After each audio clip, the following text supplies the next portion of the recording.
이방인 알베르 카미 2부 3장.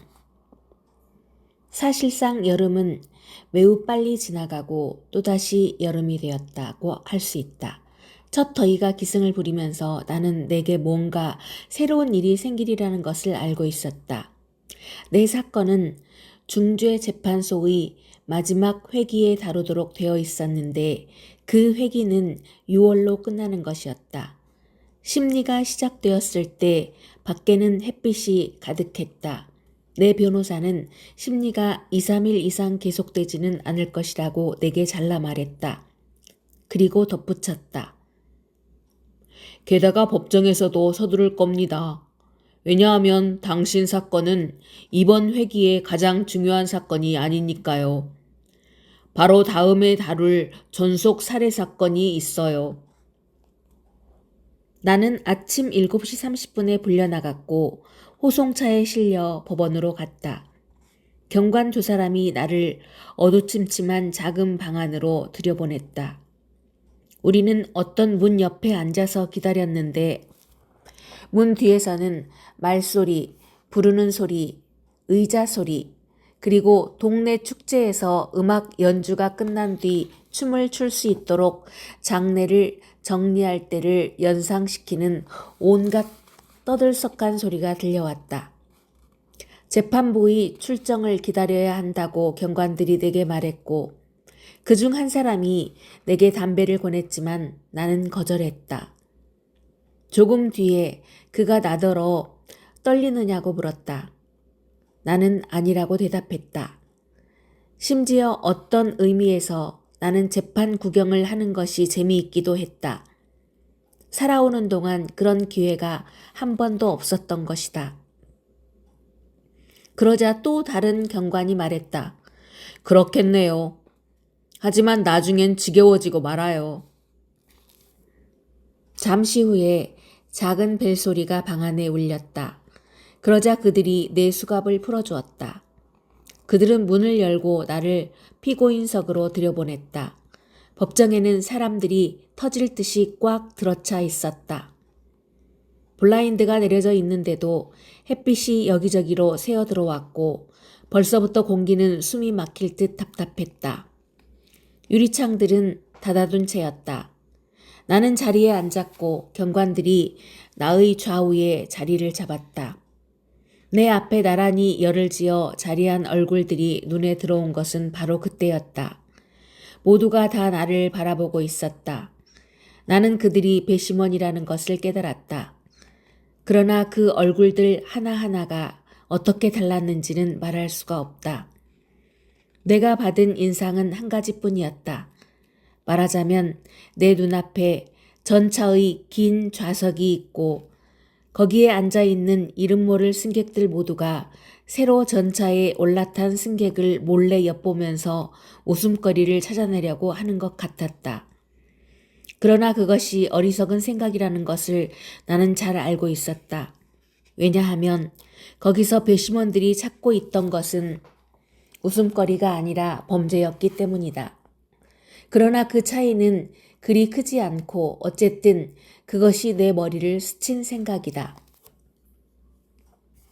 나는 또한 그 닫힌 방 안에 들어찬 그 모든 사람들 때문에 좀 얼이 빠져 있었다. 법정 안을 다시 한번 둘러보았지만 알아볼 수 있는 얼굴이 하나도 없었다. 나는 그 모든 사람들이 나를 보려고 밀려들었다는 사실을 처음엔 알아차리지 못했던 것 같다. 평소의 사람들은 나의 존재에 관심을 기울이지 않았다. 내가 그 모든 법석의 원인이라는 것을 이해하기 위해서는 노력이 필요했다. 나는 경관에게 말했다. 많이도 모였네요. 그러자 경관은 신문 때문이라고 대답하며 배심원석 밑의 테이블 옆에 있는 한 무리의 사람들을 가리켰다. 저기들 와 있네요. 그가 내게 말했다.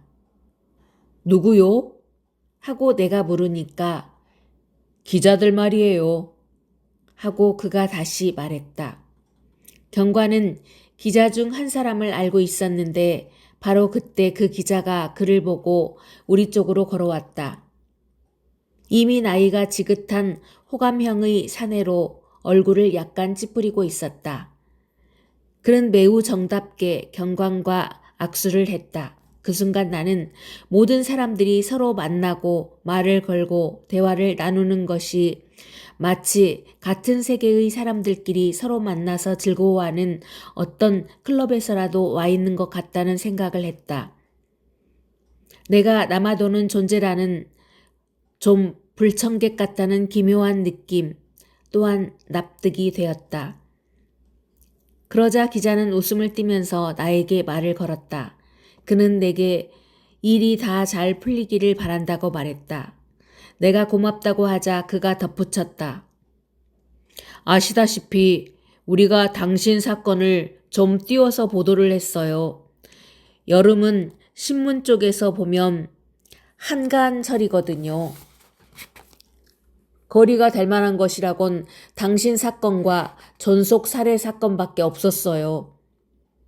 그리고 그는 자신이 방금 빠져나온 사람들 무리 속에서 큼직한 검은테 안경을 쓴 살찐 족제비처럼 생긴 키 작은 남자를 가리켜 보였다. 파리에 있는 어떤 신문의 특파원이라고 했다. 하기야 당신 사건 때문에 온 건 아니지요. 그렇지만 전속 살해 사건에 관한 취재를 맡은 까닭에 당신 사건도 한꺼번에 기사로 만들어 보내라는 지시를 받은 겁니다. 그 말에 대해서도 나는 하마터면 감사하다고 말할 뻔했다. 그러나 그건 우스꽝스러운 일이라는 생각이 들었다. 그 기자는 나에게 다정스러운 손짓을 살짝 해보이고 가버렸다. 우리는 또 몇 분을 기다렸다. 내 변호사가 법복을 입고 여러 다른 동료들에게 둘러싸여 들여왔다. 그는 기자들에게 가서 악수를 했다. 기자들은 농담을 주고받기도 하고 웃기도 하며 아주 느긋해 보였다. 그때 마침 법정 안에 벨소리가 요란스럽게 울렸다. 모두들 자기 자리로 돌아갔다. 내 변호사가 내게로 와서 악수를 했고 질문을 받으면 간단하게 대답하고 이쪽에서 먼저 나서서 말하지 말 것이며 그 밖의 일은 자기에게 맡기라고 충고했다.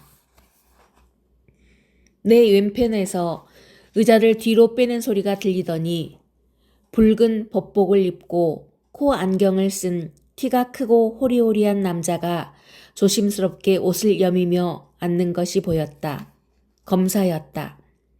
진행관이 재판부의 출정을 알렸다. 그와 동시에 커다란 선풍기 2대가 윙윙거리기 시작했다. 판사 3사람이 들어왔다. 둘은 검정 옷을 입고 하나는 붉은 옷을 입었는데 그들은 서류를 가지고 들어와서 실내를 한눈에 내려다볼 수 있는 단으로 매우 빨리 걸어갔다. 붉은 옷을 입은 사람이 중앙의 안락의자에 앉더니 법관 모자를 앞에 벗어놓고 조그만 대머리를 손수건으로 닦은 뒤 개정을 선언했다. 기자들은 벌써 만년필을 손에 들고 있었다. 모두들 무심하고 약간 비웃는 듯한 표정이었다.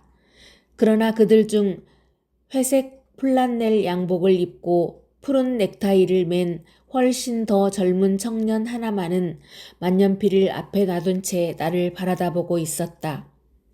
좌우 균형이 약간 어긋나 보이는 그의 얼굴에서 매우 맑은 두 눈만이 내 눈에 들어왔다. 그 눈은 이렇다 할 어떤 표정도 드러내지 않은 채 나를 주의 깊게 관찰하고 있었다. 그러자 나는 나 자신이 나를 바라보고 있는 것 같은 야릇한 인상을 받았다. 아마도 그 때문에 그리고 또 그런 장소의 관례를 잘 알지 못했기 때문에 나는 뒤이어 일어난 모든 일들, 즉 배심원들의 추첨과 변호사, 검사, 배심원을 향한 재판관의 질문, 내가 아는 지명, 인명들이 귀에 들리는 빠른 기소장 낭독, 그리고 다시 내 변호사에게 던져지는 또 다른 질문들을 제대로 이해할 수가 없었다. 그런데 재판장이 증인들을 소환토록 하겠다고 말했다. 진행관이 이름들을 읽었는데 그 이름들이 내 주의를 끌었다. 조금 전까지만 해도 불분명한 모습이었던 그 방청객들 속에서 하나씩 일어나 연문으로 사라지는 사람들이 보였다. 양노은 원장과 관리인, 토마 페레스 영감, 레몽, 마송, 살라마노, 마리.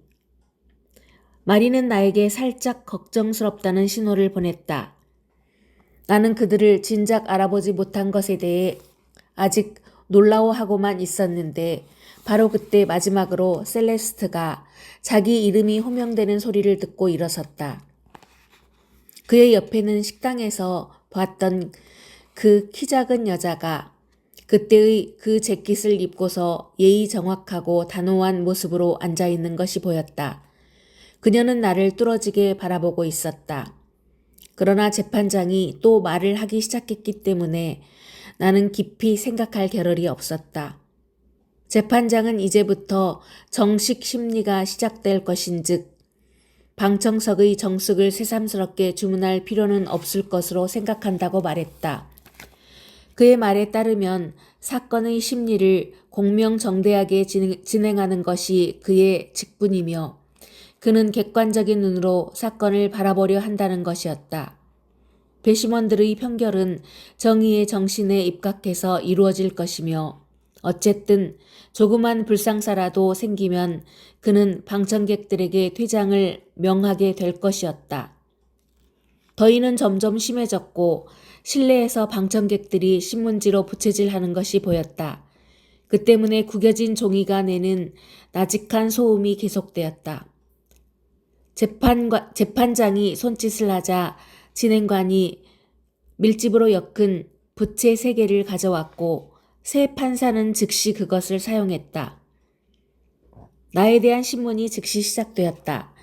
재판장은 침착하게 심지어 다정한 느낌마저 깃든 어조로 나에게 질문을 했다. 또다시 내게 신분을 밝히라고 했는데 나는 짜증이 나기는 했으나 따지고 보면 그건 당연한 일이라는 생각이 들었다. 왜냐하면 어떤 사람을 다른 사람으로 잘못 알고 재판을 한다면 그건 너무나 중대한 문제일 것이기 때문이다. 이윽고 재판장이 내가 한 일에 대해 얘기를 다시 시작했는데 2-3마디마다 매번 나를 향해서 맞나요? 하고 물었다. 그럴 때마다 나는 변호사가 시킨 대로 네, 재판장님 하고 대답했다. 재판장은 이야기를 할 때 지극히 세밀한 부분들까지 언급했으므로 시간이 오래 걸렸다. 그동안 기자들은 줄곧 필기를 했다. 나는 그중 가장 젊은 기자와 그 키 작은 자동인형 여자의 시선을 느끼고 있었다. 전차의 긴 좌석은 일제히 재판장 쪽을 향하고 있었다. 재판장은 기침을 하고 서류를 뒤적이더니 부채질을 하며 내게로 눈을 돌렸다. 재판장은 나에게 이제부터 겉보기에는 나의 사건과 무관한 것 같지만 아마도 대단히 밀접한 관계가 있는 문제들을 다루겠다고 말했다. 나는 그가 또 엄마 이야기를 하려는 것임을 알아차렸고 동시에 그것이 내게는 얼마나 지겨운 일인가를 느꼈다. 그는 왜 엄마를 양로원에 보냈느냐고 물었다. 나는 엄마를 돌보고 보살피게 할 만한 돈이 없었기 때문이라고 대답했다. 그는 그 일이 나에게 개인적으로 괴로운 일이었느냐고 물었고 나는 어머니도 나도 더 이상 서로에게 또한 다른 누구에게 기대하는 것이 아무것도 없었다고 그리고 우리는 둘 다 각자의 새로운 생활에 익숙해져 있었다고 대답했다.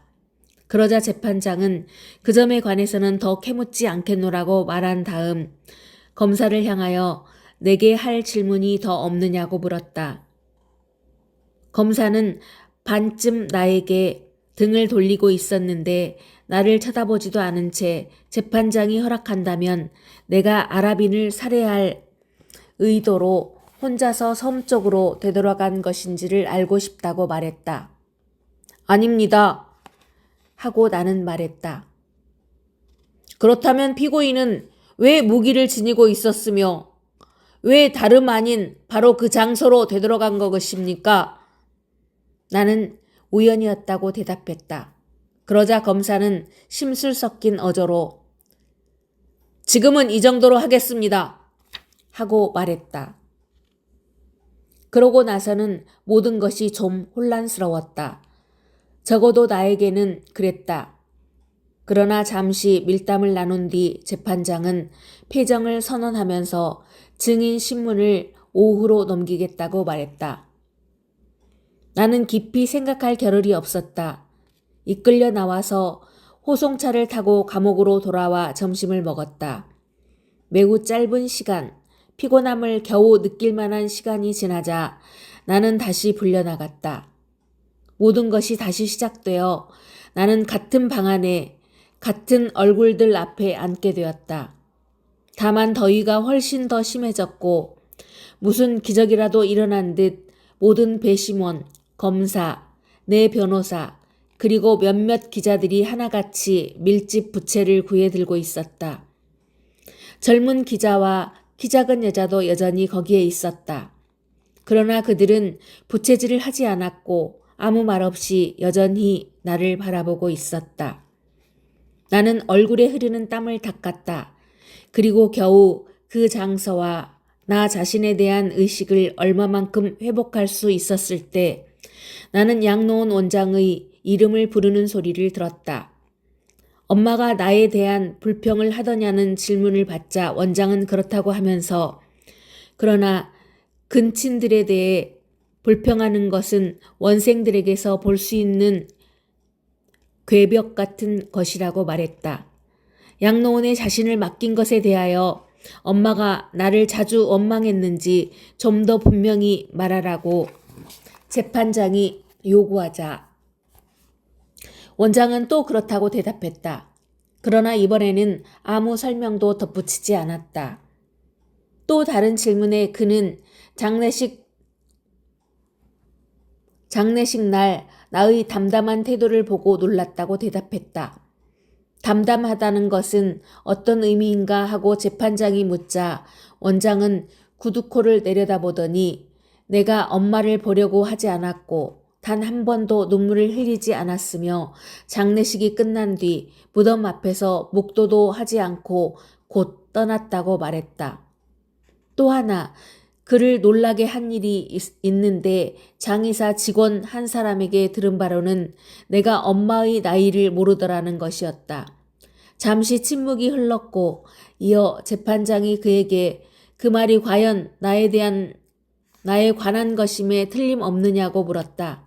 원장이 그 질문의 뜻을 알아차리지 못하자 재판장은 법 절차상 하는 질문입니다. 하고 말했다. 그리고 재판장이 차장검사에게 증인에 대해 질문이 없느냐고 묻자 검사가 외쳤다. 아, 없습니다. 그것으로 충분합니다. 그 목소리가 어찌나 강렬하고 나를 보는 그 눈초리가 어찌나 의기양양한지 여러 해 만에 처음으로 나는 바보같이 울음이 터져나올 것만 같은 심정이 되었다. 왜냐하면 내가 그 모든 사람들에게 얼마나 미움을 사고 있는지를 느꼈기 때문이다. 배심원 측과 나의 변호사에게 질문이 없는가 묻고 나서 재판장은 양노원 관리인의 진술을 물었다. 그에게도 다른 모든 증인들 때와 같은 의식 절차가 되풀이되었다. 자리에 나와 서며 관리인은 나를 쳐다봤다가 눈길을 돌렸다. 그는 질문을 받고 대답했다. 그는 내가 엄마를 보고 싶어 하지 않았고 담배를 피웠고 잠을 잤고 밀크 커피를 마셨다고 말했다. 그때 나는 방청석 전체를 격앙시키는 무엇인가를 느꼈고 처음으로 내가 죄인이라는 것을 깨달았다. 재판장은 관리인에게 밀크 커피 이야기와 담배 이야기를 한 번 더 반복하게 했다. 차장검사는 조소의 빛이 담긴 눈으로 나를 빤히 바라보았다. 그때 나의 변호사가 관리인에게 그도 나와 함께 담배를 피우지 않았느냐고 물었다. 그러나 그 질문에 항의하여 검사가 자리를 박차고 일어났다. 도대체 지금 누가 범죄자입니까? 검찰 측 증인을 욕되게 하여 명명백백한 것임에 변함이 없는 증언의 심각성을 축소하려는 이런 방법들은 도대체 무엇인지, 그럼에도 불구하고 재판장은 질문에 대답하라고 관리인에게 말했다. 관리인 영감은 당황한 표정으로 말했다. 제가 잘못했다는 것은 잘 압니다. 그러나 저분이 권하신 담배를 차마 거절할 수가 없었습니다.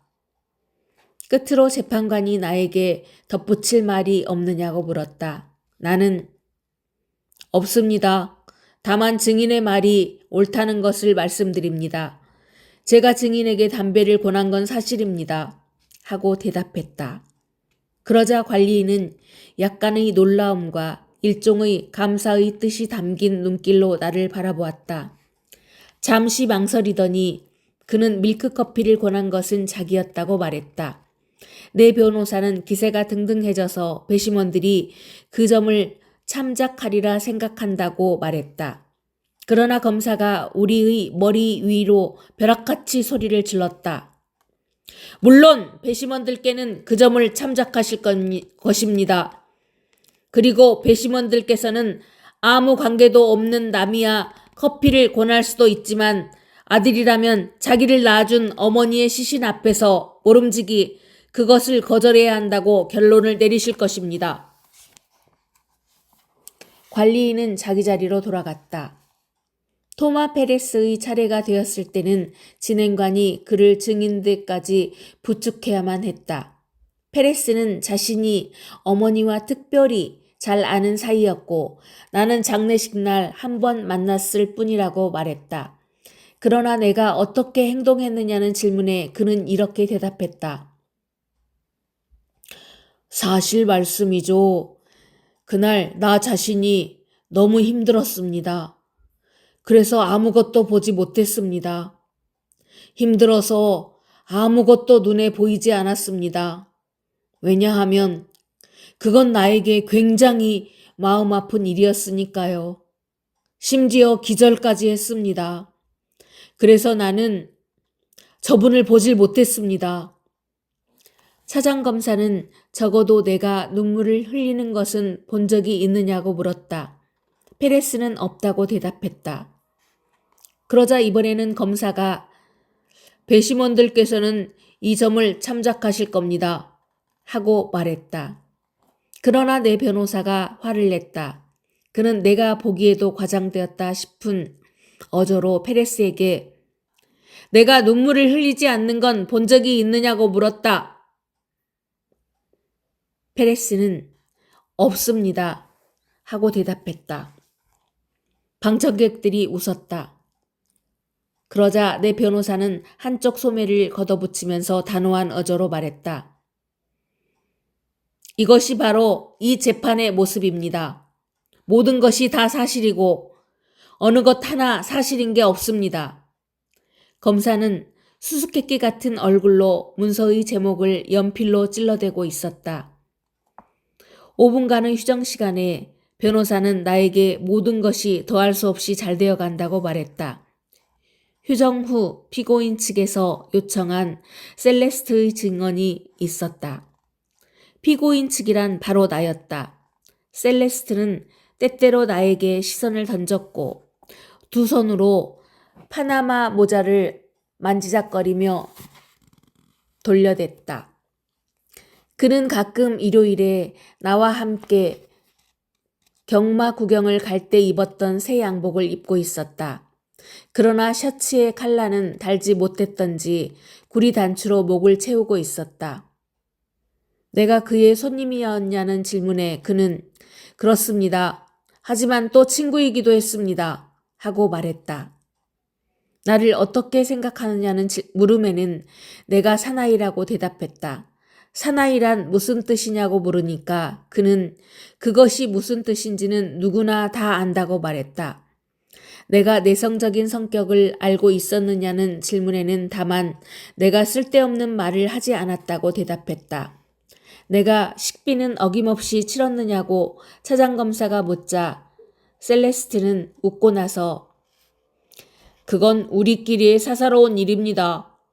하고 말했다. 다시 나의 범죄를 어떻게 생각하느냐는 질문을 받자 그는 증언대 위에 손을 올려놓았다. 뭔가 할 말을 미리 준비했다는 것을 알 수 있었다. 그가 말했다. 내가 볼 때 그건 하나의 불행입니다. 하나의 불행. 그게 뭔지는 누구나 다 압니다. 불행이라는 건 어쩔 도리가 없는 겁니다. 또 내가 볼 때 그건 하나의 불행입니다. 그는 더 계속하려고 했으나 재판장이 됐다고 하며 고맙다고 말했다. 그러자 셀레스타는 약간 당황한 표정을 보였다. 그러나 그는 좀 더 이야기를 하고 싶다고 말했다. 재판관은 간단히 말해달라고 요청했다. 셀레스트는 또다시 그것은 하나의 불행이라는 말을 되풀이했다. 그러자 재판장은 네, 알았어요. 그러나 우리가 할 일은 그러한 불행을 판단하는 것입니다. 수고하셨습니다. 하고 말했다. 자신의 지혜와 성의를 다했으니 더 이상은 어쩔 수가 없었다는 듯이 셀레스트는 나에게로 고개를 돌렸다. 그의 눈이 번쩍이고 입술이 떨리는 것 같았다. 그는 나를 위해 자기가 더 할 수 있는 일이 무엇인지 나에게 묻는 듯 했다. 나는 아무런 말도 몸짓도 하지 않았으나 한 인간을 껴안아주고 싶은 마음이 우러난 것은 그때가 처음이었다. 재판장은 증인대에서 물러갈 것을 그에게 다시 한번 지시했다. 셀레스트는 방청석으로 가서 앉았다. 나머지 신문이 계속되는 동안 줄곧 그는 몸을 약간 앞으로 기울여 무릎에 팔꿈치를 괴고 모자를 두 손으로 잡은 채 오가는 모든 얘기에 귀를 기울였다. 마리가 들어왔다. 모자를 쓰고 있었고 여전히 아름다웠다. 그러나 나는 머리를 풀어 헤쳤을 때가 더 좋았다. 내가 앉아있는 곳에서도 그녀의 젖가슴의 가벼운 무게감을 느낄 수 있었고 아랫입술이 여전히 조금 부풀어 있는 것도 알아볼 수 있었다. 그녀는 매우 신경이 날카로워져 있는 것 같았다. 그녀는 곧장 언제부터 나를 알았느냐는 질문을 받았다. 그녀는 우리 회사에서 같이 일하던 시기를 말했다. 재판장은 나와 어떤 사이인지 알고 싶다고 했다. 마리는 자기가 내 여자친구라고 말했다. 또 다른 질문에 그녀는 나와 결혼하기로 되어 있는 것은 사실이라고 대답했다.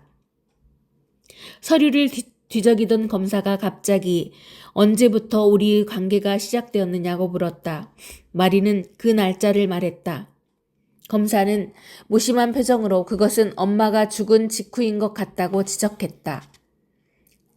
그러고는 약간 비웃는 말투로 그러한 미묘한 사정을 더 캐묻고 싶지도 않고 또 마리의 거리낌을 잘 이해하지만 그러나 자기의 의무상 부득이 결례할 수밖에 없다고 말했다.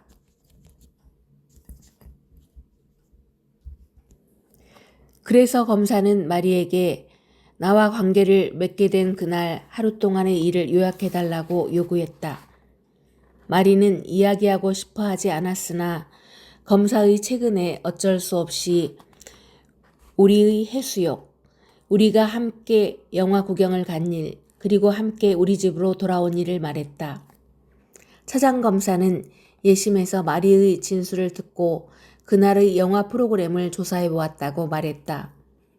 그리고 그는 그때 무슨 영화가 상영되고 있었는지를 마리 자신의 입으로 말해주기 바란다고 덧붙였다.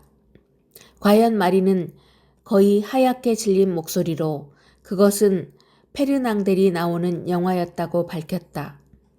그녀의 말이 끝나자 법정은 물을 끼얹은 듯이 조용해졌다. 그러자 검사가 일어서서 심각하게 그리고 내가 보기에도 정말 흥분한 목소리로 나를 손가락으로 가리키며 또박또박 천천히 말했다. 배심원 여러분, 어머니가 돌아가신 바로 다음 날 이 사람은 해수욕을 했고 부적절한 관계를 맺기 시작했고 희극 영화를 보러 가서 시시덕거렸습니다. 더 이상 드릴 말씀이 없습니다.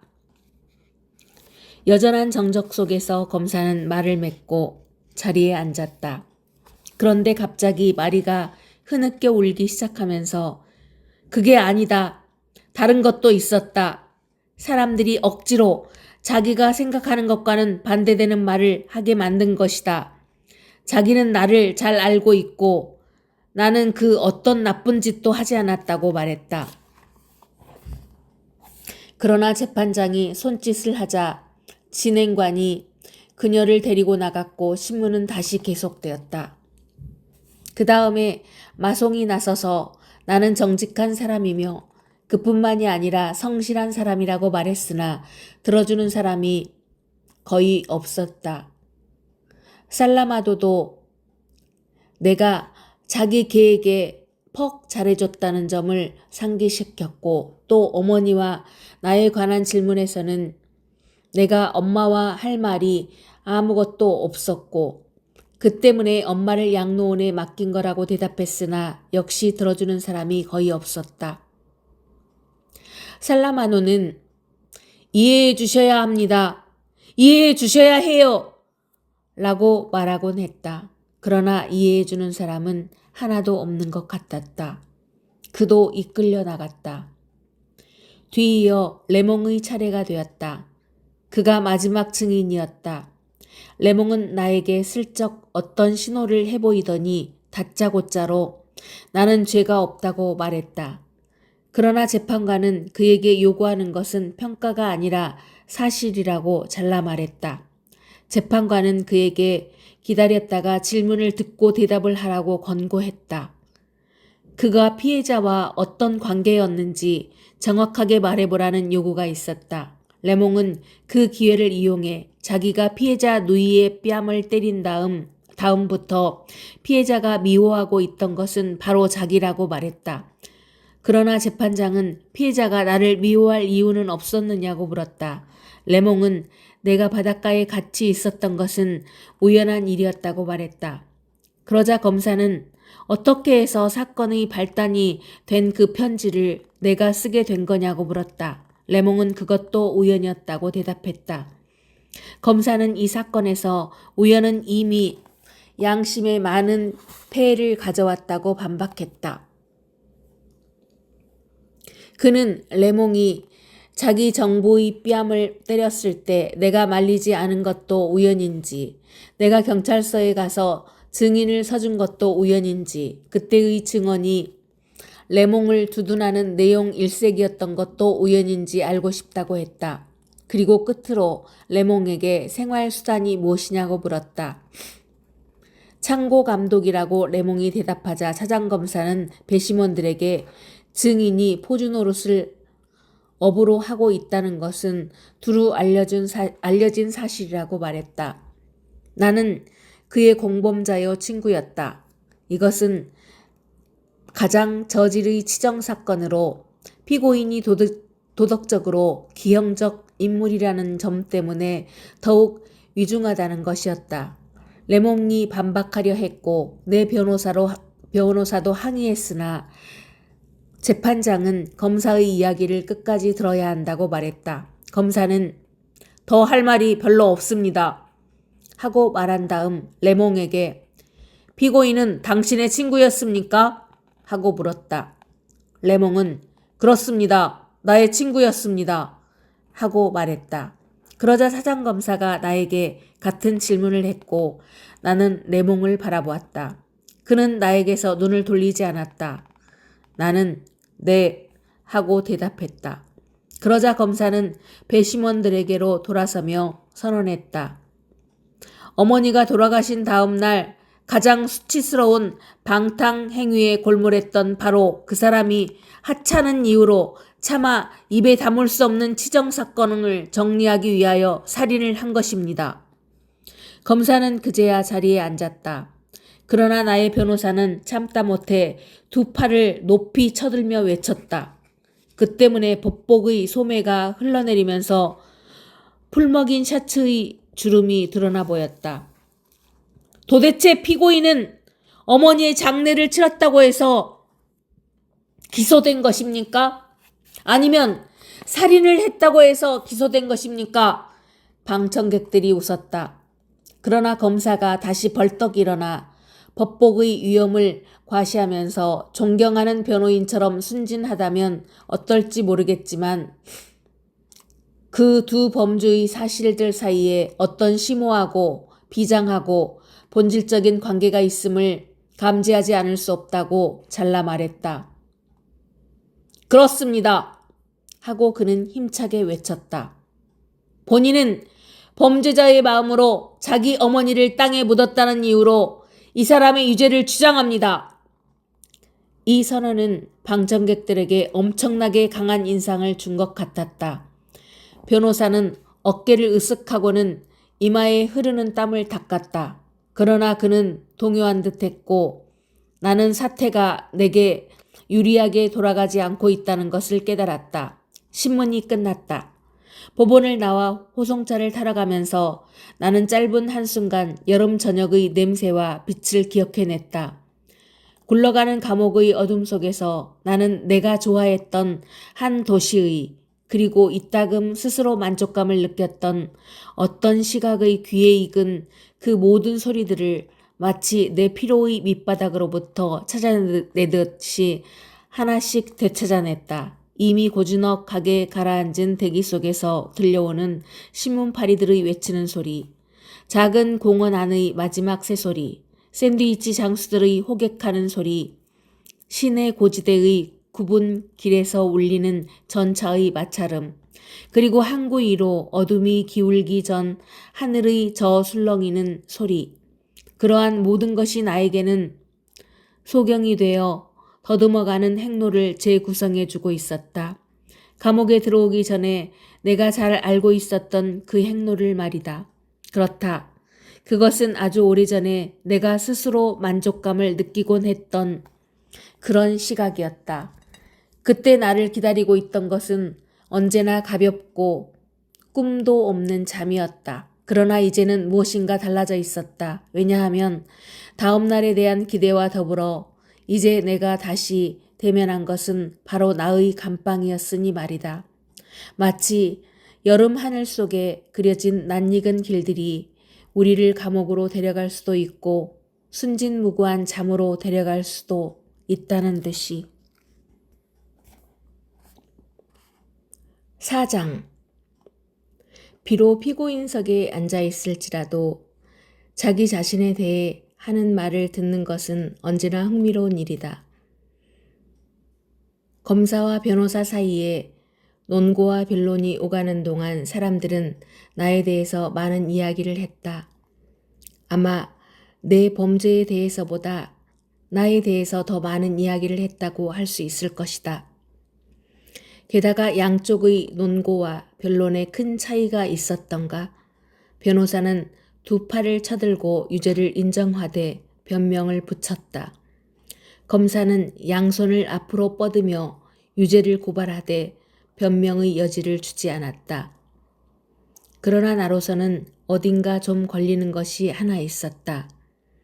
나대로의 걱정거리들이 있음에도 불구하고 때로는 나도 한마디 참견을 하고 싶었다. 그러면 변호사는 가만히 있어요.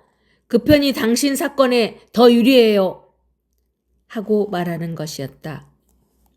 이를테면 사람들은 나를 빼놓은 채 사건을 다루고 있는 것 같았다. 모든 것이 나의 참여 없이 진행되었다.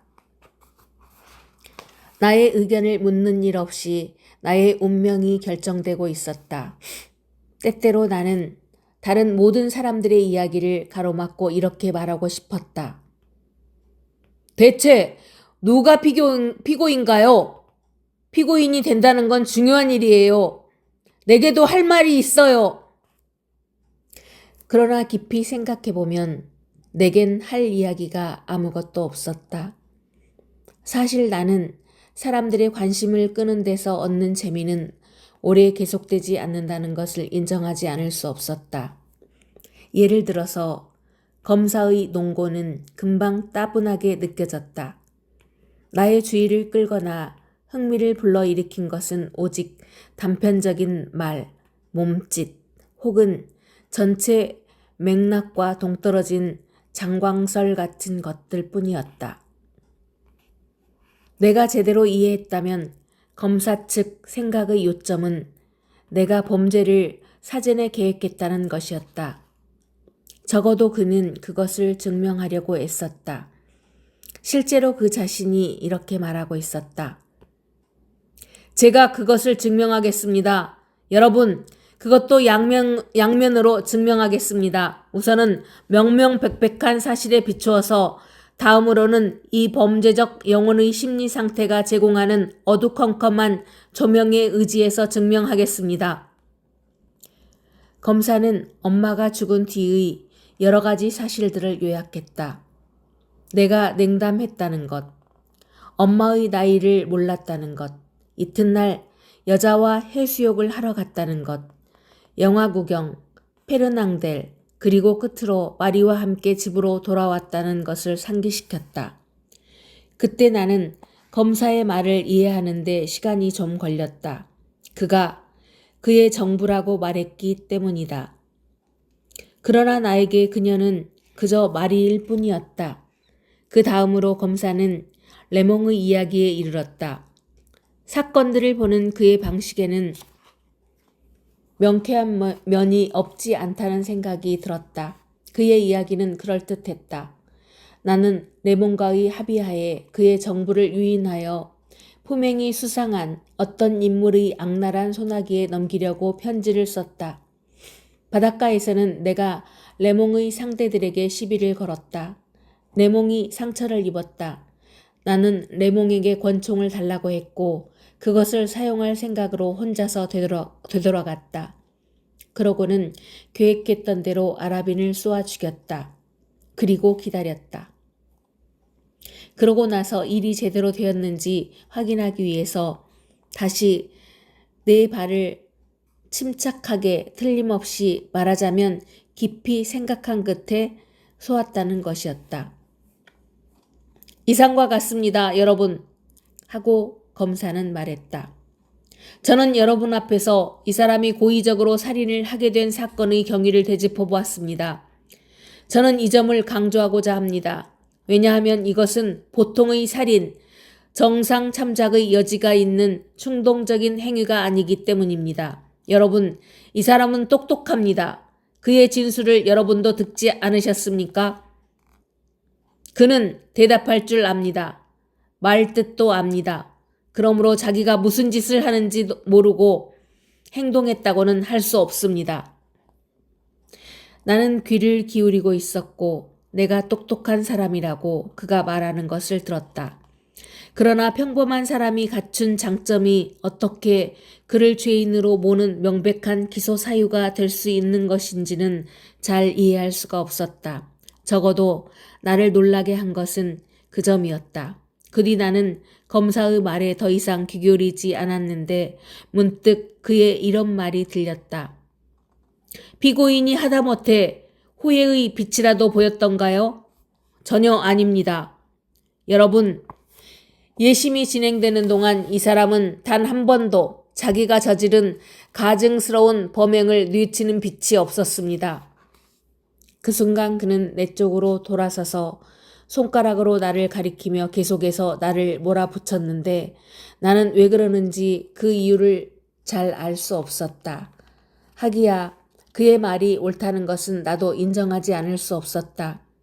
나는 내가 한 행동을 그다지 뉘우치고 있지 않았던 것이다. 그렇지만 그가 그토록 악착스럽게 덤벼드는 것은 의외였다. 나는 다정스럽게 거의 애정을 기울여 나는 원래 진정으로 무엇을 뉘우쳐 본 적이 없다고 그에게 설명해주고 싶었다. 나는 언제나 앞으로 일어날 일, 오늘 일 또는 내일 일에 정신이 팔려 있었던 것이다. 그러나 내가 처해 있던 상황에서 당연히 누구에게도 그런 투로는 말할 수 없었다. 나는 다정스럽게 대하거나 호의를 보일 권리가 없는 것이었다. 그리고 검사가 나의 영혼에 관해서 이야기하기 시작했으므로 나는 다시 귀를 기울이려고 애썼다. 검사는 배심원 여러분, 그 영혼을 깊숙이 들여다보았으나 아무것도 찾아볼 수 없었다고 말했다. 사실상 나에게는 영혼 같은 것은 있지도 않았고 인간다운 점도 인간들의 마음을 지켜주는 그 어떤 도덕적 원리도 없었다는 것이었다. 그는 이렇게 덧붙였다. 아마도 우리는 그렇다고 해서 이 사람을 비난할 수는 없을 것입니다. 그가 갖추고 있을 수 없는 것이 결여되어 있다고 해서 우리가 그에게 불평할 수는 없는 일입니다.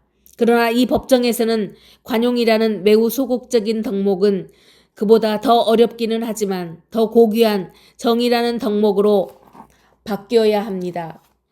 이 사람에게서 볼 수 있는 것 같은 심리적 공허가 어떤 구렁텅이가 되어 사회 전체를 삼켜버릴 수도 있는 경우에는 더더욱 그렇습니다.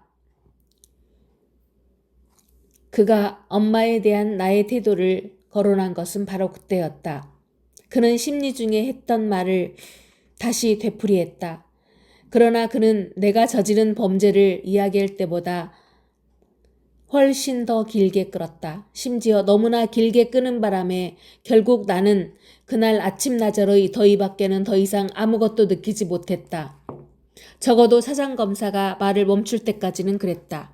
그는 잠시 말을 끊었다가 다시 매우 낮지만 매우 자신 있는 목소리로 말했다. 여러분, 바로 이 법정은 내일 가장 흉악한 범죄, 아버지를 살해한 범죄를 심판하게 될 것입니다. 그의 말에 따르면 이 잔악한 범죄 앞에서는 상상력조차 뒷걸음친다는 것이었다. 그는 인간 사회의 율법이 가차없이 처단해 주기를 감히 기대에 마지 않는다고 말했다. 그러나 그는 서슴지 않고 말하거니와 그 범행이 불러일으키는 혐오감은 나의 무감각 감 앞에서 자신이 느끼는 혐오감에 비하면 차라리 한 수 아래라고 했다. 여전히 그의 말에 따르면 정신적으로 어머니를 죽이는 인간은 자기에게 생명을 준 아버지를 제 손으로 죽이는 인간과 마찬가지로 인간 사회를 등지는 것. 어쨌든 전자는 후자의 행위를 준비하며 말하자면 그러한 행위를 예고하고 또 정당화한다는 것이었다. 그는 목소리를 높이며 덧붙였다. 여러분, 저는 확신합니다. 피고인석에 앉아있는 이 사람은 이 법정이 내일 판결을 내리게 될 살인죄에 대해서도 역시 유죄라고 말씀드린다 해도 여러분은 제 생각이 너무 과장되었다고 여기지 않을 것입니다. 그러므로 이 사람은 벌을 받아 마땅합니다. 여기에서 검사는 땀으로 번들거리는 얼굴을 닦았다. 끝으로 그는 자기의 의무는 고통스러운 것이지만 결연히 그 의무를 수행하겠다고 말했다. 그리고 나는 사회의 가장 근본적인 규율을 무시하고 있으므로 이 사회와는 아무 관계도 없으며 인간의 마음에서 우러나오는 가장 기본적인 반응도 보일 줄 모르므로 인정에 호소할 수도 없다고 말했다. 본 검사는 이 사람의 목을 요구합니다. 하지만 가벼운 마음으로 요구합니다. 왜냐하면 이미 짧지 않은 재임 기간 중 저는 여러 번 사형을 구형했지만 그 괴로운 의무가 오늘처럼 절박한 지상 명령을 따른다는 의식에 의해 그리고 흉악무도함 밖에 찾아낼 수 없는 한 인간의 얼굴을 앞에 두고 느끼는 혐오감에 의해 보상받고 채워지고 빛을 받는다고 느껴본 적이 한 번도 없었기 때문입니다. 검사가 자리에 앉자 상당히 오랜 정적이 흘렀다. 나는 더위와 놀라움으로 어리둥절한 상태였다. 재판장이 장기침을 하고 나서 아주 낮은 목소리로 나에게 덧붙여 말하고 싶은 것은 없느냐고 물었다.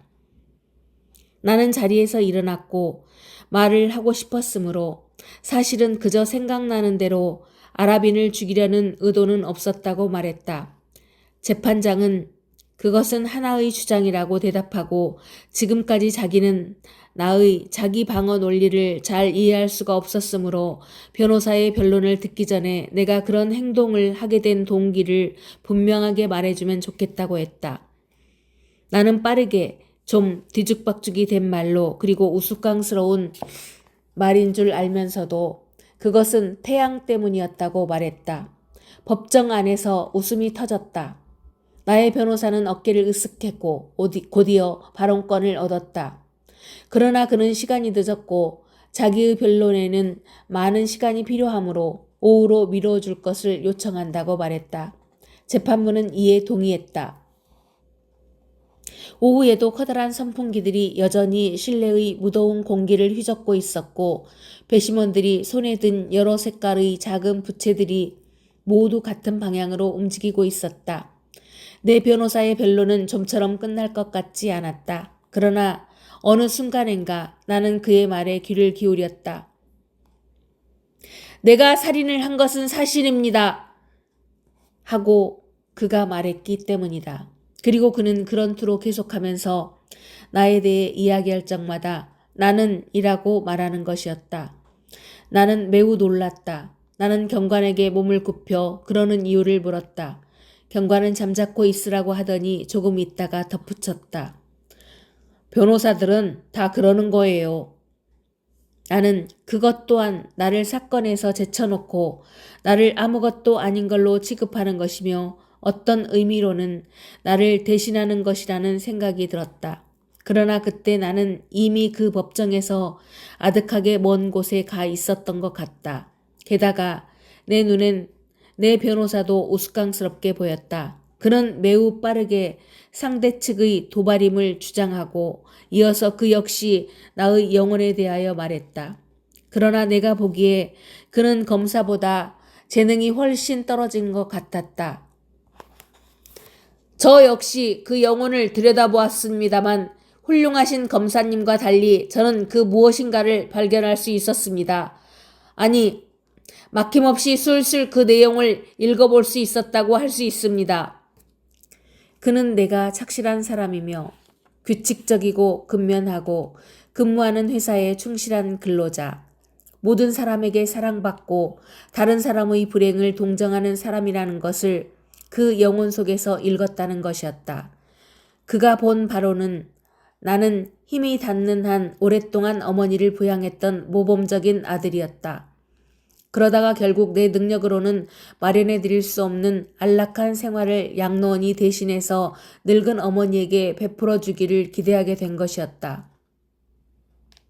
여러분, 그 양로원과 관련하여 이러니 저러니 그렇게도 말이 많았다는 것이 저로서는 놀랍기만 합니다. 그런데 요컨대 만약 그러한 시설이 유용되고 중요하다는 증거가 꼭 필요하다면 그런 시설을 주연하고 있는 것이 다름 아닌 국가라는 사실을 지적하지 않을 수 없으니 말입니다. 그가 덧붙였다. 다만 그는 장례식에 관해서는 언급하지 않았고 나는 그것이 그의 변론에서 부족한 점이라고 느꼈다. 그러나 그 모든 장광설, 나의 영혼에 대하여 이야기했던 그 모든 날들과 끝이 없을 것 같던 시간들 때문에 모든 것이 빛깔 없는 물처럼 변해버리고 그 속에서 나는 어질어질 현기증이 나는 것만 같았다. 결국 내가 기억하는 것은 오직 변호사가 이야기를 계속하는 동안 거리로부터 다른 방들과 법정들의 전 공간을 거쳐서 아이스크림 장수의 나팔 소리가 나의 귀에까지 울려왔다는 것뿐이었다. 나는 더 이상 나의 것이 아니게 된 어떤 삶, 그러나 나로 하여금 가장 초라하지만 가장 끈질긴 기쁨을 맛보게 했던 어떤 삶의 추억에 휩싸였다. 여름의 냄새들, 내가 좋아하던 거리, 어느 저녁 하늘, 마리의 웃음과 옷. 그러자 내가 지금 여기서 하고 있는 그 모든 무용한 짓이 목구멍까지 치밀고 올라와 숨이 막혔다. 내가 서둘러 하고 싶은 것이 있다면 단 한 가지. 어서 모든 것이 끝나서 나의 감방으로 돌아가 잠이 드는 것뿐이었다. 내 변호사가 외쳐대는 소리가 가까스로 귀에 들려왔다. 그는 끝으로 배심원 여러분들께서는 일시적으로 잘못 생각하여 길을 잃었을 뿐인 성실한 근로자를 죽음의 자리로 보내지는 않을 것이라면서 내가 이미 가장 확실한 벌로서 영원한 뉘우침의 짐을 끌고 가게 만든 그 범죄에 대해 정상 참작을 요구했다. 재판부가 휴정을 선언하고 변호사는 기진맥진한 얼굴로 자리에 앉았다. 그러나 그의 동료들이 다가와서 그의 손을 잡았다. 아주 훌륭했소 하는 말이 들렸다. 그중 한 사람은 심지어 나에게 맞장구를 쳐달라는 듯 안 그래요? 하고 말하기까지 했다. 나는 동의했지만 나의 칭찬은 진심이 아니었다. 나는 너무나 피곤했던 것이다. 그러는 사이에 밖에서는 어느덧 날이 기울어갔고 더위는 수그러져 있었다. 거리에서 들려오는 소리들에서 나는 저녁의 감미로움을 짐작했다. 우리는 모두 거기서 기다리고 있었다. 그런데 우리가 함께 기다리는 것은 오직 나 자신하고만 관련된 일이었다. 나는 다시 한번 장내를 둘러보았다. 모든 것이 첫날과 똑같은 상태였다. 나는 회색 재킷 차림의 기자, 그리고 자동인형 같은 여자의 눈길과 마주쳤다. 그제야 재판 중에 내가 한 번도 눈으로 마리를 찾아보지 않았다는데 생각이 미쳤다. 그녀를 잊지는 않았으나 할 일이 너무나 많았던 것이다. 셀레스트와 레몽 사이에서 마리가 보였다. 그녀는 드디어 라고 말하듯이 나에게 작은 몸짓을 해보였다. 나는 약간 근심 어린 표정으로 웃음 짓고 있는 그녀의 얼굴을 보았다. 그러나 가슴이 꽉 막힌 것 같은 느낌이어서 그녀의 미소에 답할 수 없었다. 재판이 재개되었다. 매우 빠른 속도로 배심원들을 향하여 일련의 질문들이 낭독되었다. 살인죄, 계획적 범행, 정상 참작 등의 말들이 들렸다. 배심원들이 퇴장했고 나는 이미 앞서 기다린 적이 있는 방으로 이끌려갔다. 내 변호사가 따라와서 매우 수다스럽게 그 어느 때보다도 더 자신있고 다정한 태도로 내게 이야기를 했다. 그는 다 잘 될 것이며 몇 년 동안의 감금형 또는 도형 정도로 해결되리라고 생각하고 있었다. 만약 불리한 판결이 날 경우에 파기할 기회가 있느냐고 나는 물었다. 그는 아니라고 대답했다. 배심원 측의 비위를 건드리지 않기 위해서 의견서를 제출하지 않는 것이 그가 세워둔 전술이라는 것이었다. 그는 그렇게 아무 사유도 없이 그냥 판결을 파기하지는 않는 법이라고 설명했다. 내가 생각해도 그것은 명백해 보여서 나는 그의 논리에 승복했다. 냉정하게 따져보면 그것은 지극히 당연한 일이었다. 그렇지 않다면 쓸데없는 소리들이 너무 많아질 것 같았다. 어쨌든 항고의 기회가 있어요. 그러나 결과가 유리하게 나오리라고 확신합니다. 내 변호사가 말했다. 우리는 매우 오랫동안 기다렸다. 거의 4, 50분쯤 되었던 것 같다. 그만큼 시간이 지난 뒤 벨이 울렸다. 변호사는 배심원 대표가 판결을 낭독할 거예요. 당신은 판결문 발표 때마다 들여보낼 겁니다. 라고 말하고는 나를 두고 가버렸다. 문을 여닫는 소리가 들렸다. 사람들이 층계를 뛰어가고 있었으나 멀고 가까움을 분간할 수는 없었다. 그러고는 법정에서 잘 들리지 않는 목소리로 무엇인지 읽는 소리가 들렸다.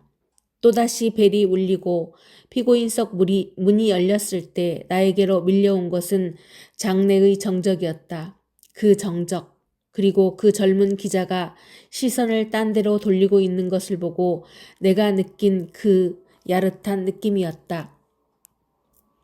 나는 마리가 있는 쪽을 보지 못했다. 그럴 겨를이 없었다. 왜냐하면 재판장이 나에게 이상한 형식을 갖추어 나는 프랑스 국민의 이름으로 공공광장에서 목이 잘리게 된다고 말했기 때문이다.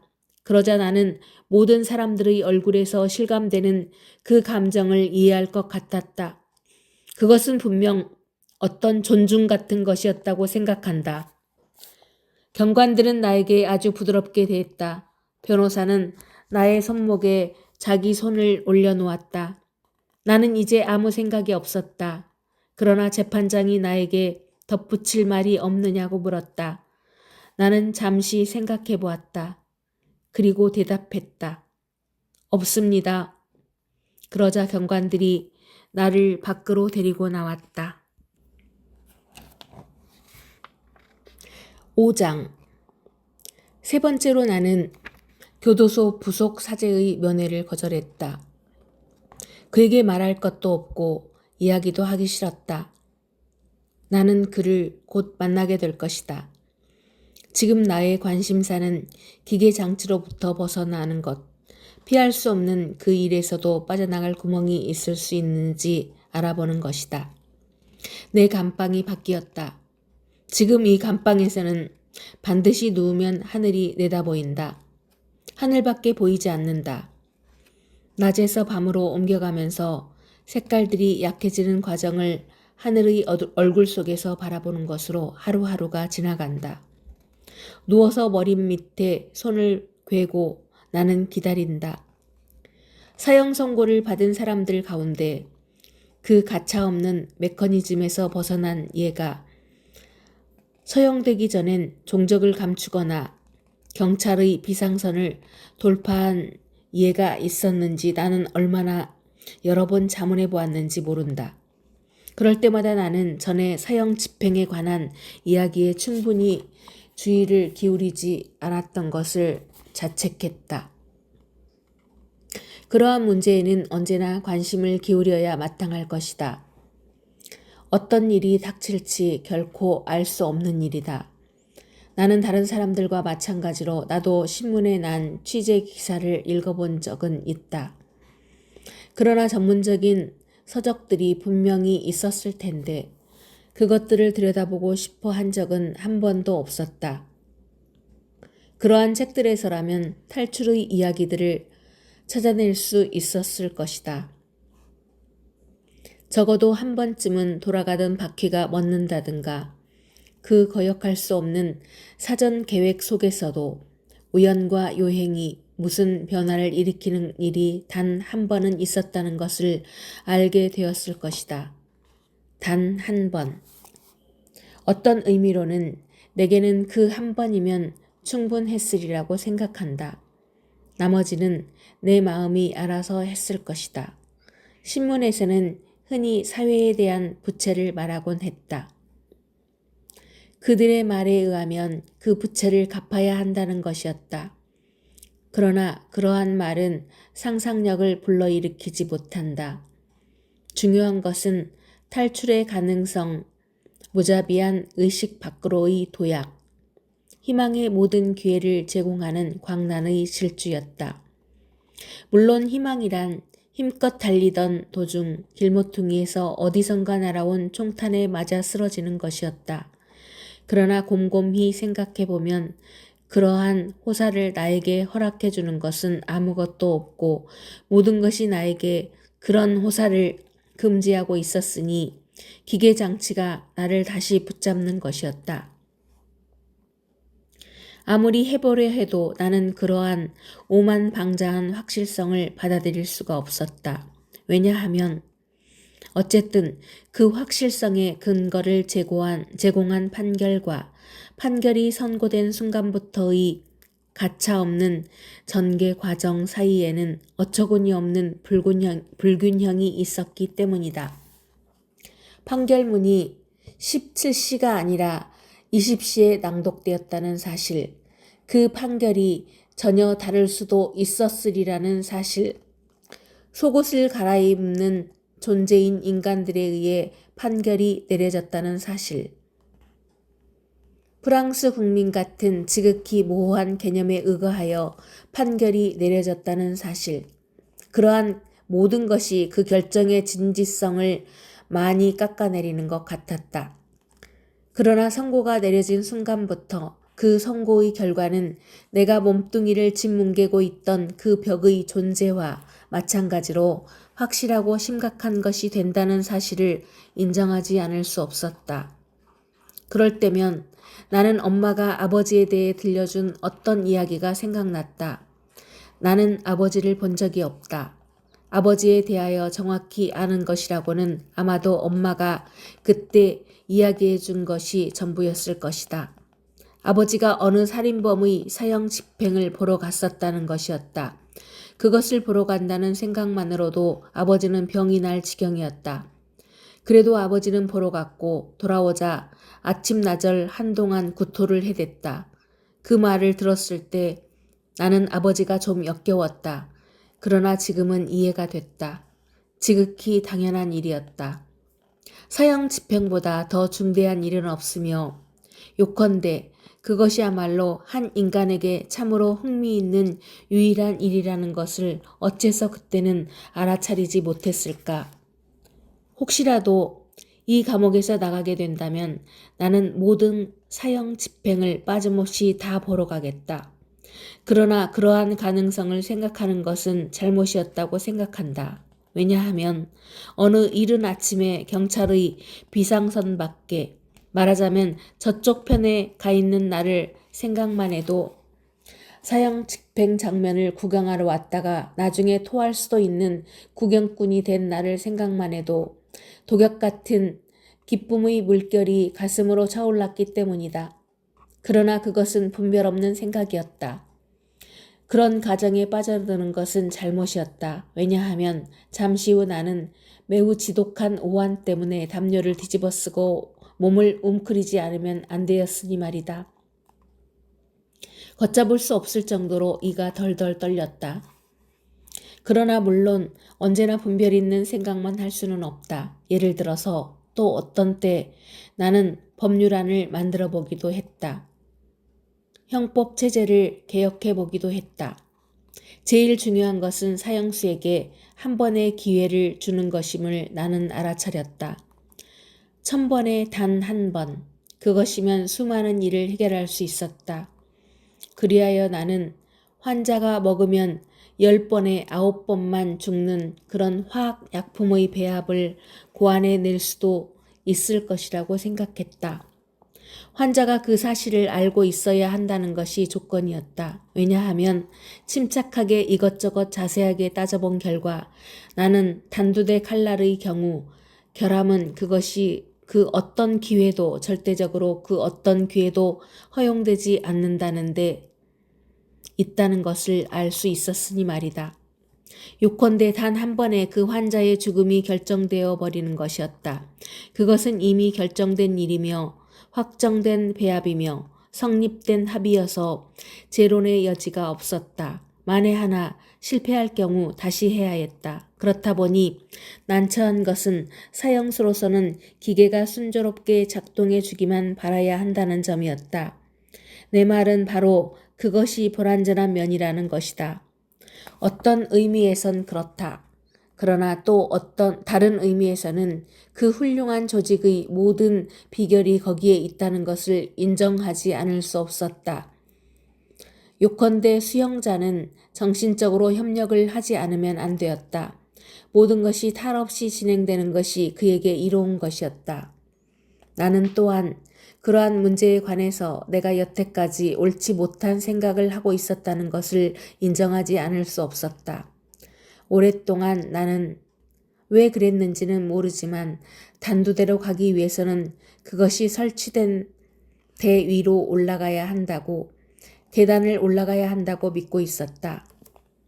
그것은 1789년의 대혁명, 다시 말해서 그러한 문제에 관해서 사람들이 내게 가르쳐주거나 보여준 모든 것들 때문일 것이다. 그런데 어느 날 아침 소문이 자자했다. 어떤 사형 집행을 계기로 신문에 실렸던 사진 한 장이 생각났다. 사실인즉 기계는 그냥 땅바닥에 지극히 간단하게 놓여 있었다. 그리고 생각했던 것보다 훨씬 좁았다. 좀 더 일찍 그런 생각을 하지 못한 것이 정말 이상한 일이었다. 사진에서 본 그 기계는 무엇보다도 정밀한 제품답게 완벽하고 번쩍이는 모습이 퍽 인상적이었다. 사람은 자신이 알지 못하는 것에 관해서는 항상 과장된 생각을 품는 법이다. 그런데 그와 반대로 모든 것은 단순하다는 사실을 나는 인정하지 않을 수 없었다. 기계는 그것을 향해 걸어가는 사람과 같은 높이에 설치되어 있었다. 그래서 마치 어떤 사람을 만나러 가듯이 가다가 그 기계를 만나게 되는 것이다. 이 역시 따분한 점이었다. 단두대를 향해 올라간다면 하늘 높이 올라가는 것이라면 그 방향으로 상상력이 뻗어갈 수가 있었다. 그런데 여기서도 그 기계장치가 모든 것을 압도해버리는 것이었다. 약간 수치스럽게, 대단히 정확하게, 슬며시 목숨이 끊어지는 것이었다. 줄곧 나의 머리를 떠나지 않는 것이 두 가지 더 있었다. 새벽녘과 상고가 그것이었다. 그러나 나는 이성적이 되어서 그러한 생각을 하지 않으려고 애썼다. 나는 누워서 하늘을 바라보며 거기에 정신을 쏟으려고 노력했다.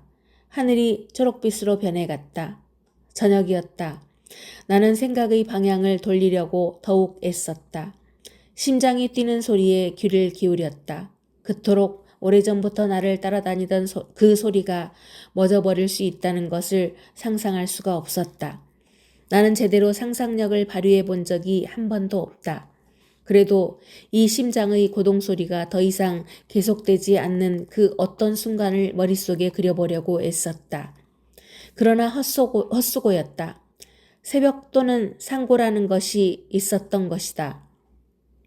나는 결국 마음을 억지로 돌리려 하지 않는 것이 가장 현명한 일이라고 생각하기에 이르렀다.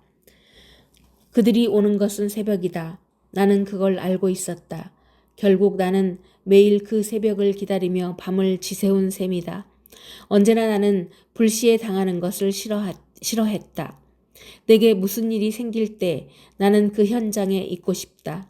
그래서 결국 나는 낮에만 조금 잤을 뿐 밤에는 하늘로 난 창에 새벽빛이 떠오를 때까지 꾹 참고 기다렸다.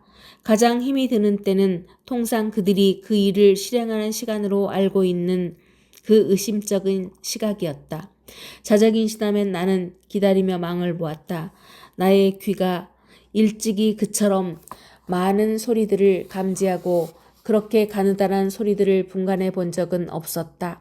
사실 어떻게 보면 그 기간 동안 줄곧 나는 운이 좋았다고 할 수 있다. 발소리가 한 번도 들리지 않았으니 말이다. 엄마는 사람이 전적으로 불행하기만 할 수는 없는 법이라고 자주 말했다. 감옥에서 하늘이 빛으로 물들고 새로운 하루의 빛이 감방으로 새어들 때면 나는 엄마의 말이 맞다는 생각을 하곤 했다. 왜냐하면 발소리가 들려오고 내 심장이 터져버릴 수도 있는 일이었기 때문이다.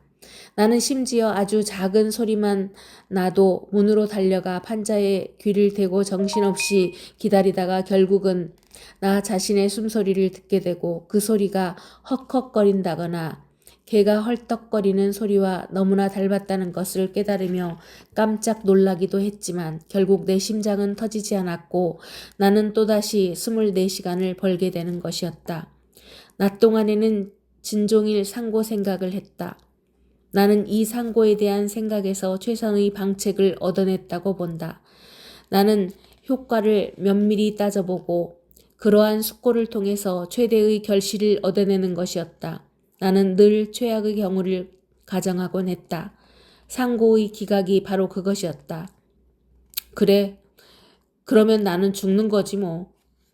다른 사람들보다 먼저 그건 명백했다. 그러나 인생이 살만한 가치가 없다는 것은 누구나 다 알고 있다. 따지고 보면 30살에 죽느냐 60살에 죽느냐는 별로 중요하지 않다는 것을 나도 모르는 바 아니었다. 둘 중 어떤 경우가 됐든 당연히 다른 남자들과 다른 여자들은 살아갈 것이고 수천 년 동안 그럴 것이다. 요컨대 이보다 더 명백한 일은 없다. 지금 이건 20년 후건 언제나 죽는 것은 바로 나다. 그 순간의 추론에서 좀 난처한 점은 앞으로 20년을 더 살 수도 있다는데 생각이 미치면 돌연 마음속에서 끔찍한 그 무엇이 치솟는 게 느껴진다는 것이었다. 그러나 그것도 20년 후 내가 어쨌든 그런 입장이 되어야 한다면 그때 내 생각은 어떠할까를 상상함으로써 눌러버리면 그만이었다. 어차피 죽는 바에야 어떻게 죽든 언제 죽든 그런 건 당연히 문제가 아니다. 그러므로 나는 내 상고의 기각을 받아들여야 했다. 그때 오직 그때에야 비로소 나는 이를테면 두 번째 가정을 해볼 권리를 얻을 수가 말하자면 나 자신에게 그렇게 할 것을 허용할 수가 있는 것이었다. 즉 내가 사면받는다는 가정 말이다. 난처한 것은 엄청난 기쁨으로 내 눈을 찌르며 튀어오르는 그 피와 육신의 격정을 진정시키지 않으면 안 되었다는 점이다. 나는 열심히 그 부르짖음을 억누르고 통제해야 했다. 첫 번째 가정에서의 나의 단념이 더욱 그럴듯한 것이 되려면 이 두 번째 가정에서도 나는 태어나야만 했다. 그것이 가능해지면 나는 1시간 동안 평온한 마음을 유지할 수 있었다. 이것만 해도 대단한 일이었다. 내가 한 번 더 부속 사제의 방문을 거절한 것은 바로 그런 때였다. 나는 누워 있었고 하늘이 황금빛으로 물드는 것을 보고 여름 저녁이 가까워오는 것을 느꼈다. 상고를 하지 않기로 한 직후였기에 나는 몸속에서 혈류가 규칙적으로 순환하는 것을 느낄 수 있었다. 나는 사제를 만날 필요가 없었다. 아주 오래간만에 처음으로 나는 마리를 생각했다. 그녀가 더 이상 편지를 보내오지 않은 지 퍽 오래되었다. 그날 저녁 나는 곰곰이 생각한 끝에 아마 그녀가 사형수의 애인 노름에 그만 지쳐버린 것이라고 혼자 짐작을 했다. 어쩌면 병이 났거나 죽었을지 모른다는 생각도 들었다. 충분히 있을 수 있는 일이었다. 이제는 서로 떨어져 있는 우리의 두 몸 이외에도 우리를 이어주고 우리에게 서로를 생각나게 해주는 것은 없었으니 내가 어찌 그녀의 사정을 알 수 있었겠는가. 사실 그때부터 나는 마리와의 추억에 무관심해졌을 것이다. 죽은 마리는 더 이상 내 관심의 대상이 되지 못했다. 그것은 당연한 일이라고 생각되었다. 내가 죽은 뒤엔 사람들이 나를 잊게 된다는 것을 아주 잘 이해하고 있었듯이 말이다. 사람들은 나와 아무 상관이 없어지는 것이다. 심지어 그런 생각을 하는 것이 괴로웠다고 말할 수도 없었다. 부속 사제가 들어온 것은 바로 그때였다. 그를 보자 나는 몸이 약간 떨렸다. 사제는 그걸 알아차리고 겁내지 말라고 했다. 나는 그에게 보통은 다른 시간에 오지 않았느냐고 말했다. 그는 이번 면회는 나의 상과는 아무 관계가 없는 순전히 친구로서의 면회이며 자기는 상고에 관해서 아무것도 모른다고 대답했다. 그는 내 침상 위에 앉더니 나더러 가까이 와 앉으라고 권했다. 나는 거절했다. 그것도 그는 매우 부드러운 표정을 짓고 있었다. 그는 잠시 동안 두 팔을 무릎 위에 올려놓고 머리를 숙인 채 자기 손을 물끄러미 바라보며 앉아 있었다. 그 손은 개냘프면서도 근육이 드러나 보여서 날렵한 벌레를 연상시켰다. 사제는 천천히 그 두 손을 비볐다. 그러고는 여전히 머리를 숙이고 우두커니 앉아 있었다. 너무나 오랫동안 그러고 있어서 나는 잠시 그를 잊어버린 것 같은 느낌이 들었다. 그러나 그가 갑자기 고개를 들고 나를 빤히 바라보았다. 왜 나의 면회를 거절하지요? 그가 말했다.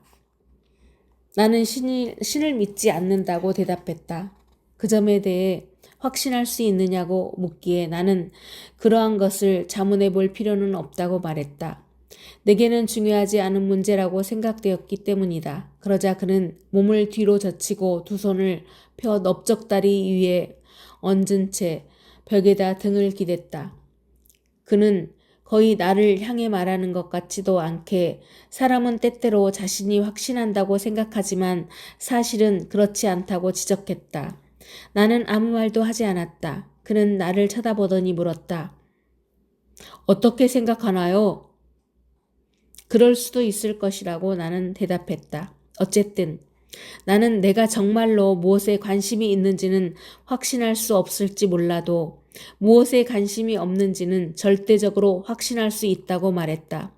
그런데 그가 내게 말하는 내용이 바로 나로서는 관심이 없는 것이었다. 그는 눈을 돌렸다. 그리고 여전히 그 자세를 바꾸지 않은 채 너무나 절망해서 그렇게 말하는 것이 아니냐고 물었다. 나는 절망한 것이 아니라고 설명했다. 다만 나는 두려울 뿐이고 그것은 아주 자연스러운 일이었다. 그렇다면 하느님께서 도와주실 겁니다. 그가 말했다. 내가 만났던 당신과 같은 경우의 사람들은 모두 하느님께로 돌아왔어요. 그건 그 사람들의 권리라고 나는 인정했다. 그것은 또한 그들에게 그럴 시간이 있었음을 말해주는 것이기도 했다. 그런데 나로 말하면 남에게 도움받는 것을 원치도 않고 아무 흥미가 없는 것에 관심을 기울일 시간도 없었다. 그 순간 그는 짜증스러워하는 손짓을 했지만 곧 자세를 바로하고 사제복의 주름을 바로잡았다. 손질을 마치고 나서 그는 나를 친구라고 부르면서 말했다. 내가 사형수라서 그렇게 부르는 것은 아니라고 했다. 그가 생각할 때 우리는 모두가 다 사형수라는 것이었다. 그러나 나는 그의 이야기를 가로막고 그건 같은 경우가 아니라고, 더군다나 어떤 경우에도 그것이 무슨 위안이 될 수는 없다고 말했다. 그야 그렇지요. 그는 동의했다. 그렇지만 오늘 당장 죽지 않는다 하더라도 당신은 장차 언젠가는 죽어요. 그때 가서도 같은 문제가 제기될 거예요. 그 무서운 시험을 어떻게 감당할 건가요? 나는 내가 지금 감당하고 있는 것과 꼭 같은 방식으로 그 시련을 감당할 거라고 대답했다. 그 말을 듣자 그는 자리에서 일어나더니 내 눈을 똑바로 쳐다보았다. 그것은 내가 잘 아는 놀이였다. 나는 흔히 에마누엘이나 셀레스트와 그 놀이를 했는데 대개는 그들이 먼저 눈을 돌려버렸다. 사제도 그 놀이를 잘 알고 있다는 것을 나는 금방 눈치챌 수 있었다. 그의 시선이 떨리지 않았으니 말이다. 그리고 역시 떨리지 않는 목소리로 그가 물었다. 당신은 그럼 아무 희망도 갖지 않나요? 죽으면 완전히 죽어 없어진다고 생각하며 살고 있는 건가요? 나는 네 하고 대답했다. 그러자 그는 고개를 숙이고 다시 자리에 앉았다. 그는 내가 가엾게 느껴진다고 말했다. 인간으로서는 도저히 견딜 수 없는 일이라는 것이었다. 나는 그저 그가 귀찮아지기 시작한다는 느낌밖에 없었다. 이번에는 내가 돌아서서 하늘로 난 창 밑으로 갔다. 나는 어깨를 벽에 기대고 있었다. 귀담아 듣지는 않았으나 그가 나에게 또 뭐라고 묻기 시작하는 소리가 들렸다. 그는 걱정 섞인 절박한 목소리로 말하고 있었다. 그가 흥분한 상태라는 것을 깨닫고 나는 좀 귀를 기울였다. 그는 나의 상고가 수락될 것이라고 확신하지만 내가 죄의 짐을 지고 있으므로 그것을 벗어야 한다고 말했다. 그의 말에 따르면 인간들의 심판은 아무것도 아니며 하느님의 심판이 전부였다. 나에게 사형을 선고한 것은 인간들의 심판이라고 내가 지적했다. 그는 그렇지만 인간들의 심판이 나의 죄를 씻어준 것은 아니라고 대답했다. 나는 죄가 무엇인지 모른다고 말했다. 내가 죄인이라는 것을 남들이 나에게 가르쳐 주었을 뿐이었다. 나는 죄인이었고 죄의 대가를 치르고 있었고 나에게 그 이상을 요구할 수는 없었다. 그 순간 사제가 다시 자리에서 일어났다. 나는 너무나 좁은 감방이라 그가 움직이고 싶어도 달리 선택의 여지가 없다는 생각을 했다. 앉든지 일어서든지 둘 중 하나밖에 할 수 없을 터였다. 나는 땅바닥에 눈을 받고 있었다. 그가 한 걸음 나에게로 다가서더니 더 앞으로 나설 엄두가 안 난다는 듯이 멈춰섰다. 그러고는 창살 너머로 하늘을 바라보았다. 그가 말했다. 당신은 잘못 생각하고 있어요. 몽피스. 그 이상을 요구할 수도 있는 거예요. 아마 그 이상을 요구할 겁니다. 아니, 대체 뭘요? 똑똑히 보라고 당신에게 요구할 겁니다. 뭘 봐요? 신부는 주위를 한 바퀴 둘러보더니 갑자기 매우 지친 것 같이 들리는 목소리로 말했다. 이 모든 돌들은 고통의 땀을 흘리고 있어요. 나는 그걸 알아요. 이 돌들을 바라볼 때마다 나는 고통을 느껴요. 그렇지만 나는 마음속 깊이 알고 있어요. 당신들 가운데서 가장 비참한 사람들은 이 돌들의 어둠으로부터 하나님의 얼굴이 솟아나는 것을 보았다는 걸 말입니다. 당신에게 보라고 요구하는 건 바로 그 얼굴이지요. 나는 약간 기운이 살아났다. 나는 이 벽들을 들여다보고 지낸 지 여러 달째라고 말했다. 내가 이보다 더 잘 아는 것은 이 세상에 아무것도 없었고 아무도 없었다. 아마도 아주 오래전에 나는 거기에서 어떤 얼굴을 찾아보려고 했던 것 같다. 그러나 그 얼굴은 태양의 색깔과 욕정의 불꽃을 지닌 것이었다. 바로 마리의 얼굴이었다. 나는 그것을 찾아내려고 했지만 헛일이었다. 이제는 그것도 지나간 일이었다. 어쨌든 나는 그 돌의 땀에서 솟아오르는 것은 아무것도 보지 못했다고 말했다. 부속 사제는 어딘지 슬픔이 어린 눈으로 나를 바라보았다. 이제 나는 등을 완전히 벽에 기대고 있었고 햇빛이 내 이마 위로 흘러내렸다. 그가 뭐라고 말을 했으나 나는 듣지 못했다. 이어서 그가 매우 빠른 어조로 나를 껴안아도 되겠느냐고 물었다. 나는 아니요 하고 대답했다. 그는 돌아서서 벽 쪽으로 걸어가더니 천천히 그 벽을 한 손으로 쓸었다. 그래, 그렇게도 이 땅을 사랑하나요? 그가 중얼거렸다.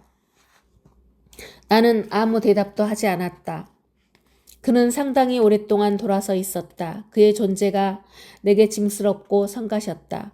그에게 그만 가달라고 혼자 있고 싶다고 말하려는데 그때 그가 다시 나를 향해 돌아서면서 갑자기 큰 소리로 외쳤다. 아니, 난 당신 말을 믿을 수가 없어요. 장담하지만 당신도 다른 삶을 원했던 적이 있어요. 물론이라고. 그러나 그것은 부자가 되거나 헤엄을 빨리 치거나 혹은 더 잘생긴 입을 가지는 것 따위를 원하는 것보다 더 중요할 게 없다고 나는 대답했다. 그것은 같은 종류의 일이었다. 그러나 그가 나의 말을 가로막고 그 다른 삶이라는 것을 어떻게 상상하느냐고 물었다. 그러자 나는 그에게 소리쳤다. 지금의 이 삶을 회상할 수 있는 그런 삶이죠. 그러고는 곧이어 이제 좀 그만하라고 말했다. 그는 또다시 하나님에 대한 이야기를 하려고 했지만 나는 그에게로 다가서며 나에게는 남은 시간이 별로 없다는 것을 마지막으로 한 번 더 설명하려 했다. 나는 하나님 이야기로 그 시간을 허비하고 싶지 않았다. 그는 화제를 바꾸려고 왜 자기를 아버지라고 부르지 않고 선생님이라고 부르냐고 물었다. 그 말에 나는 짜증이 나서 당신은 나의 아버지가 아니고 다른 사람들 편이라고 대답했다. 아니지요, 몽피스. 그는 나의 어깨 위에 손을 올려놓으며 말했다. 나는 당신 편이에요. 그러나 당신은 마음의 눈이 멀어서 그것을 모르는 겁니다. 당신을 위해서 기도드리겠어요. 그때 왜 그랬는지 모르지만 내 속에서 뭔가가 폭발해버렸다. 나는 목이 터져라 고함을 치기 시작했고 그에게 욕설을 퍼부었고 기도하지 말라고 말했다. 나는 그의 사제복 깃을 움켜잡았다. 기쁨과 분노가 뒤섞여 솟구쳐 오르는 가운데 나는 그에게 마음속을 송두리째 쏟아부었다. 그는 어지간히도 자신만만한 태도군, 안 그래? 그러나 그의 신념이란 건 죄다 여자의 머리카락 한 올만도 못해. 그는 죽은 사람처럼 살고 있으니 살아있다는 것에 대한 확신조차 없는 셈이지. 나를 보면 맨주먹뿐인 것 같겠지? 그러나 내겐 나 자신에 대한 모든 것에 대한 확신이 있어. 신부 이상의 확신이 있어. 나의 삶에 대한 닥쳐올 그 죽음에 대한 확신이 있어. 그래, 내겐 이것밖에 없어. 그러나 적어도 나는 이 진리를 굳세게 붙들고 있어. 그 진리가 나를 붙들고 놓지 않는 것만큼이나 내 생각은 옳았고 지금도 옳고 또 언제나 옳아. 나는 이런 식으로 살았고 다른 식으로 살 수도 있었어. 나는 이건 했고 저건 하지 않았어. 나는 어떤 일은 하지 않았는데 다른 일은 했어. 그러니 어떻다는 거야. 나는 마치 저 순간을 나의 정당성이 증명될 저 신새벽을 여태껏 기다리고 있었던 것만 같아. 아무것도 중요하지 않아. 난 그 까닭을 알아. 신부인 그 역시 그 까닭을 알아. 내가 살아온 이 부조리한 전 생애 동안 내 미래의 저 깊숙한 곳으로부터 한 줄기 어두운 바람이 아직 오지 않은 세월을 거슬러 내게로 불어 올라오고 있었어. 내가 살고 있는 더 실감난달 것도 없는 세월 속에서 나에게 주어지는 것은 모두 다 그 바람이 지나가면서 서로 아무 차이가 없는 것으로 만들어져 버리는 거야. 다른 사람들의 죽음, 어머니의 사랑, 그런 것이 내게 무슨 중요성이 있다는 거야. 그의 그 하느님, 사람들이 선택하는 삶들, 사람들이 선택하는 운명들, 그런 것이 내게 무슨 중요성이 있다는 거야. 오직 하나의 운명만이 나 자신을 택하도록 되어 있고 나와 더불어 그처럼 나의 형제라고 자처하는 수십억의 특권 가진 사람들을 택하도록 되어 있는데 말이야. 이해하겠어? 이해하겠느냐고. 사람은 누구나 다 특권 가진 존재야. 세상엔 특권 가진 사람들밖에 없어. 다른 사람들도 역시 장차 사형 선고를 받을 거야. 신부인 그 역시 사형을 선고받을 거야. 만약에 그가 살인범으로 고발을 당하고 자기 어머니 장례식 때 눈물을 흘리지 않았다는 이유로 처형당하게 된다 한들 그게 무슨 상관이야.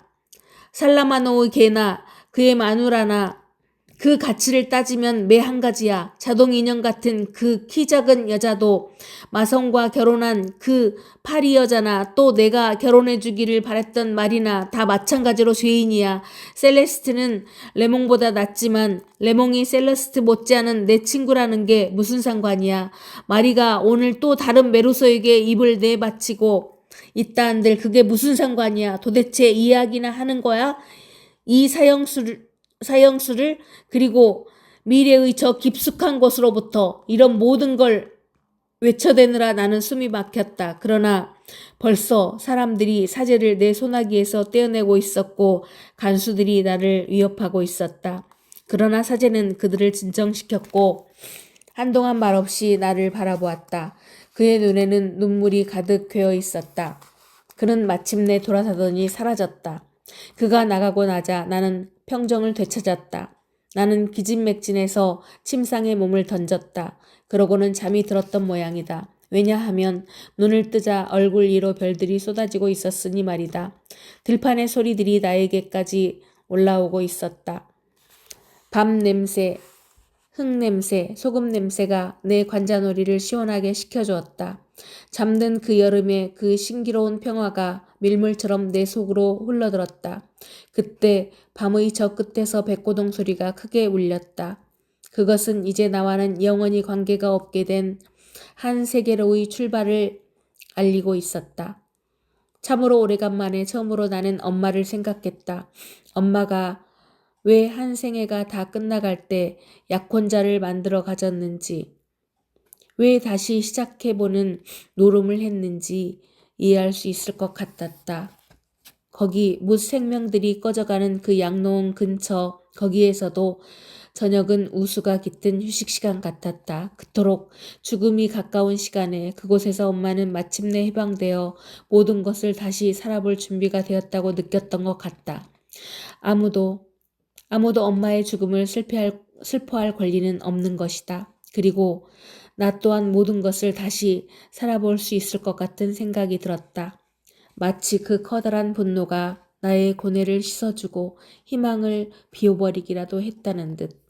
신호들과 별들이 가득한 이 밤을 앞에 두고 나는 처음으로 세계의 정다운 무관심에 마음을 열고 있었던 것이다. 세계가 그토록 나와 닮아서 마침내 그토록 형제 같다는 것을 깨닫자 나는 전에도 행복했고 지금도 여전히 행복하다고 느꼈다. 모든 것이 완성되도록 내가 외로움을 덜 느낄 수 있도록 내게 남은 소원은 다만 내가 처형되는 날 많은 구경꾼들이 모여들어 증오의 함성으로 나를 맞아주었으면 하는 것뿐이었다.